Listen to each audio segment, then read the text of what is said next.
Almost everyone I know supports drug testing for public assistance, the argument being that we are indirectly supporting a drug addict's habits by providing assistance with our taxpayers' dollars.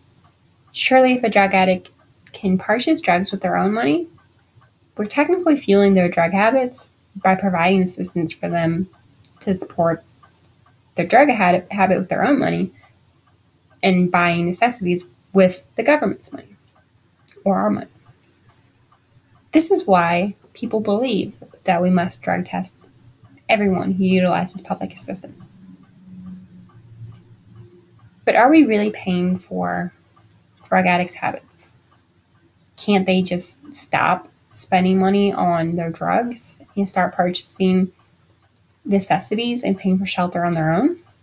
It's not that simple. Drug addicts can't just quit overnight. And if they have to choose between their shelter and necessities or their next fix, chances are they're going to pick their next fix.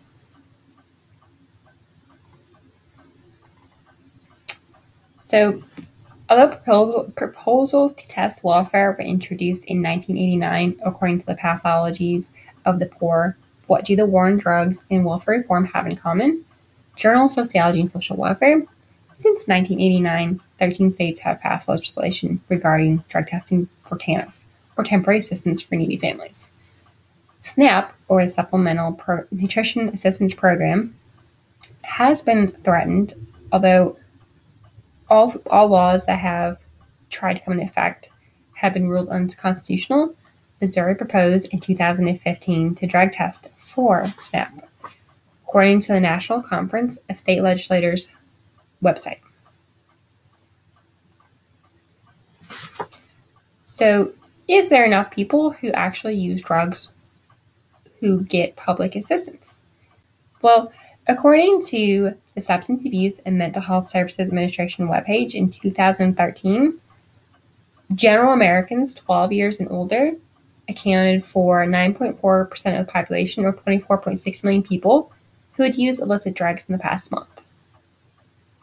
Of course, in 2013, Missouri adopted the law to test some TANF recipients.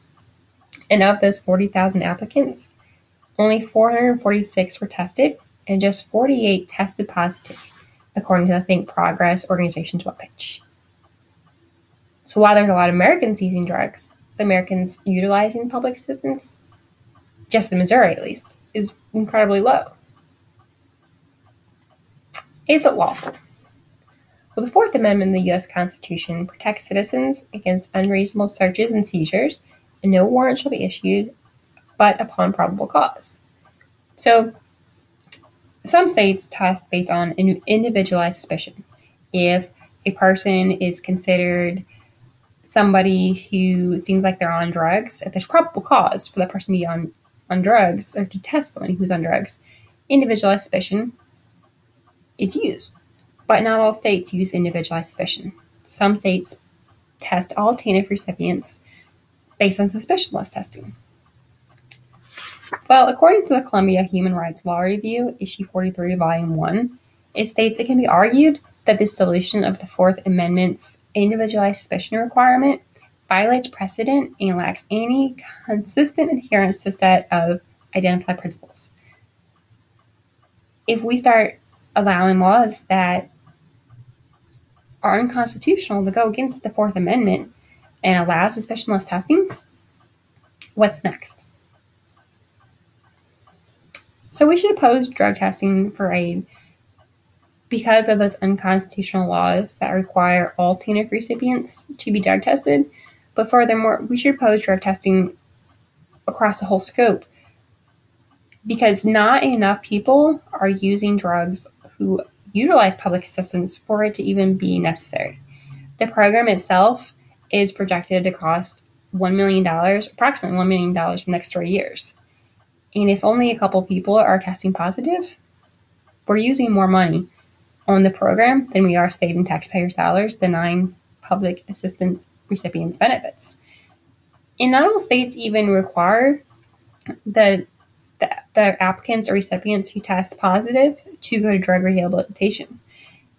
If there's no drug rehabilitation, and we deny benefits to those welfare recipients, we're only doing a lot more harm than providing that step up to back to normal life.